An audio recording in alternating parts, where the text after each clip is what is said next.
네, 안녕하세요. 평안히 쉬셨습니까? 하나님 오늘도 우리에게 오늘 좋은 날 허락해 주셨습니다. 하나님의 나라는 우리 안에 있다고 예수님 말씀하셨죠. 내가 있는 그곳에 하나님의 나라가 임합니다. 오늘 하나님 나라를 마음껏 누리며 살기를 축복합니다. 오늘은 고린도전서 6장 1절 말씀입니다. 너희 중에 누가 다른 이와 더불어 다툼이 있는데 구태여 불의한 자들 앞에서 고발하고 성도 앞에서 하지 아니하느냐. 아멘. 성도들끼리의 다툼 혹은 교회 간의 분쟁 이런 것들이 있을 수 있죠. 인간이 신앙생활을 하는 것이기 때문에 얼마든지 있을 수 있습니다. 그런데 성도들끼리의 다툼이나 교회 간의 어떤 분쟁들을 그리스도 안에서 그 문제를 해결하지 못하고 자꾸 세상 법정에 고발하는 경우들이 있습니다. 그래서 어떤 재판관은요, 왜 성도들끼리의 분쟁을 성경에 나오는 사랑으로 해결하지 못하는가라고 책망했다라는 이야기도 가끔 듣게 됩니다. 사실 이런 것이 가장 마음이 아프고 힘든 부분이죠. 고린도전서 3장 21절 말씀을 보면 만물이 다 너희 것이다 그렇게 말씀하셨어요.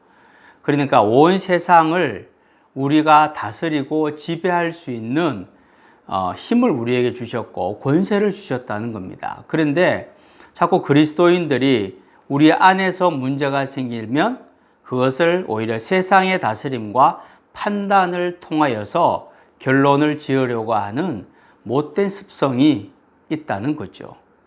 왜 세상 법으로 자꾸 해결하려고 할까 생각을 해보면 하나님의 법으로는 이길 자신이 없기 때문입니다.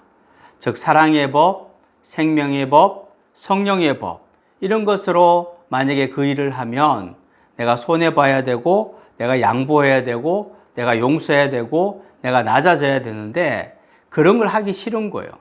그러니까 세상 법정에다가 그 분쟁의 이야기들을 올리고 그리고 그들의 판단에 의해서 모든 것을 결정하려고 한다는 겁니다. 그래서 지금은 어떤 의미에서 세상의 법정이 그리스도인의 사랑의 법보다 훨씬 더 강력하고 훨씬 더 우위에 있는 법이 되고 말았습니다. 마음이 아픈 일이죠. 여러분, 사랑의 법이 우선입니다. 사랑의 법으로 해결해야 합니다. 나 같은 사람도 주님께서 사랑의 법으로 판단해 주셨기 때문에 내가 용서받고 구원받은 거죠.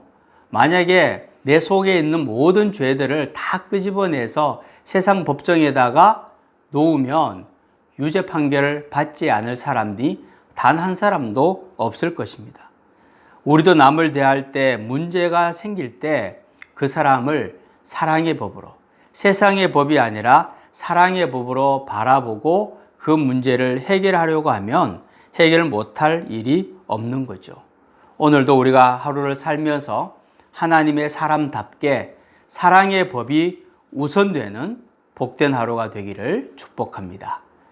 주님, 오늘 하루를 살면서 세상의 법이 뭔가, 세상의 판단이 뭔가 여기에 우리의 마음을 쏟지 않게 하시고 주님이라면 어떻게 하실까? 주님의 마음은 어떤 것일까? 사랑의 법으로 하면 어떻게 되는가를 먼저 생각하고 사랑의 법이 우선되는 복된 하루, 귀한 하루 되게 하여 주옵소서.